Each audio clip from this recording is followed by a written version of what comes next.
आज की मूवी का नाम है द हॉट चिक, जो 2002 में रिलीज हुई थी।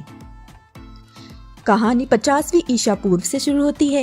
एक एब्सीनियन महल में जश्न का माहौल है। राजकुमारी नवा एक गुलाम लड़की के साथ शरीर की अदला बदली करके एक अरेंज मैरिज से बचने के लिए जादुई इयररिंग्स की एक जोड़ी को यूज करती है।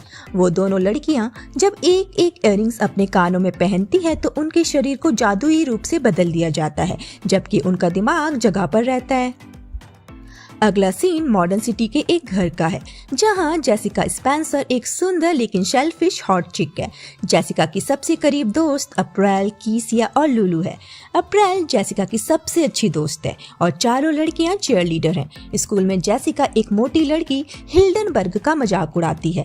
जेसिका का एक बॉयफ्रेंड है बिली। बिली उसके साथ इंटीमेट होने के लिए कहता है और कहता है जब वो उसे किस करती है तो उसे वहाँ कुछ कुछ होने लगता है। जेसिका कहती है कि वो उनके इंटीमेट मूवमेंट को स्पेशल बनाना चाहती है और वो कोई जल्दबाजी नहीं करना चाहती। जेसिका और उसके दोस्त मॉल जाते हैं, जहां जेसिका अपनी कॉम्पिटिटर बियांका के बैग में एक ब्रा चुपके से डाल देती है और सिक्योरिटी बियांका को दबोच लेते हैं। फिर वो सब एक अफ्रीकी थीम वाले स्टोर में इयररिंग्स ढूंढती हैं। उसे एक खूबसूरत इयररिंग्स का पेयर पसंद आता है, लेकिन स्टोर ओनर बताती है कि वो इयररिंग्स बेचने के लिए नहीं है, इसलिए जेसिका उन्हें चुरा लेती है।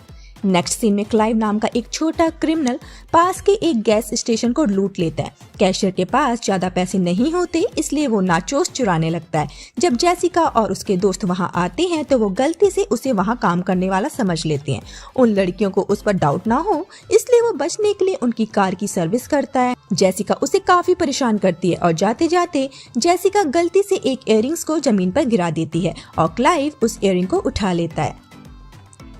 क्लाइव घर पहुंचकर उस इयररिंग को पहन लेता है। अगली सुबह जब जेसिका उठती है तो वो पूरी तरह से क्लाइव की बॉडी में बदल चुकी थी। उसके बूब्स और बाकी पार्ट्स भी बदल चुके थे। उसे लगता है कि ये सब एक ड्रीम है। वहाँ क्लाइव भी जब सोकर उठता है तो अपनी बंदूक देखकर चिल्लाने लगता है, जो अब वहाँ नहीं थी। जेसिका अप्रैल को फोन करके बुलाती है और उसे यकीन दिलाने की कोशिश करती है कि वो उसकी बेस्ट फ्रेंड जेसिका है, लेकिन अप्रैल को यकीन नहीं होता। फिर जेसिका उसे याद दिलाती है कि उन दोनों की फ्रेंडशिप कैसे हुई थी। फाइनली अप्रैल को यकीन हो जाता है कि वो ही जेसिका है। अप्रैल उसे हवस की निगाहों से देखने लगती है और कहती है कि वो उसकी बंदूक देखना चाहती है। जेसिका अपना अंडरवेयर खोल के उसे अपनी बंदूक दिखाती है। जेसिका अपने सारे दोस्तों को अपनी बंदूक दिखाती है और उन्हें विश्वास दिलाने के बाद कि वो कौन है, वो शरीर की अदला बदली की जांच में उसकी मदद करते हैं, क्योंकि जेसिका को प्रॉम पर जाने और एक कंपटीशन में हिस्सा लेने के लिए अपने ओरिजिनल गेटअप की जरूरत है। उन्हें लगता है कि ये काम उन लोगों का हो सकता है जिनके साथ जेसिका ने गलत बिहेवियर किया हो, जैसे हिल्डनबर्ग, ईडन और बियांका।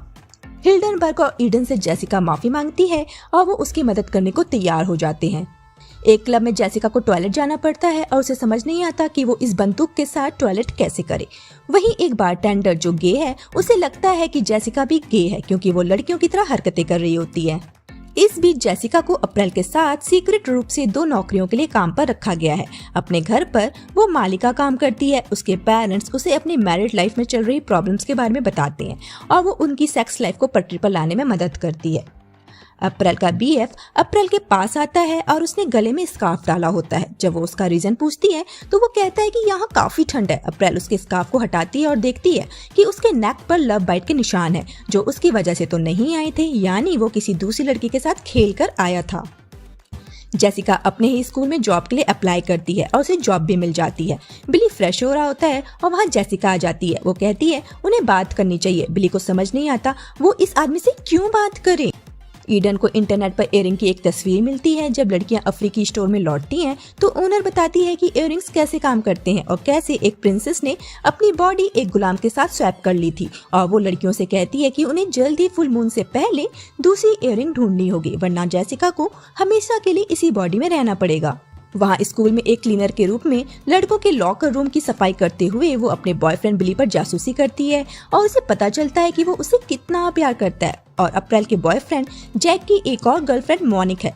जैक की बेवफाई का पता चलने पर अप्रैल को जेसिका से प्यार हो जाता है। वो उसे साथ में प्रॉम पर चलने के लिए कहती है। चीयर लीडर्स कंपटीशन में जेसिका स्कूल के शुभंकर के वेश में बिली को रोमांटिक रूप से संकेत देती है और बिली को भी लगता है कि वो जेसिका है। लेकिन जब उसके सूट का सिर गिर जाता है तो जेसिका के बदले एक आदमी को देखकर बिली को उल्टी हो जाती है। लेकिन जेसिका ये कंपटीशन जीत जाती है क्योंकि स्कूल का स्टाफ इस कंपटीशन में पार्टिसिपेट कर सकते हैं।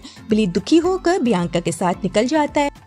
इस दौरान क्लाइव जेसिका के शरीर का उपयोग पुरुषों से पैसे कमाने के लिए कर रहा है। बिली को रास्ते में जेसिका दिखती है जो असल में क्लाइव है। वो उसके पास जाता है और कहता है कि वो उसके लिए कुछ भी कर सकता है। क्लाइव उससे पैसे और उसकी कार मांगता है। बिली उसे अपने पैसे और कार देता है, ये मानते हुए कि जेसिका है। क्लाइव उसकी कार लेकर भाग जाता है। प्रॉम की शाम को हिल्डनबर्ग को टीवी समाचार पर एक व्यक्ति को लूटते हुए क्लाइव का एक वीडियो दिखता है। वो उसी जगह जाती है और वहाँ उसे एक बिजनेस कार्ड मिलता है जहाँ क्लाइव पोल डांसर के रूप में काम करता है। वो प्रो में जेसिका को बताती है कि उसकी बॉडी मिल गई है। जेसिका के पेरेंट्स भी उनकी बातें सुन लेते हैं। लड़कियां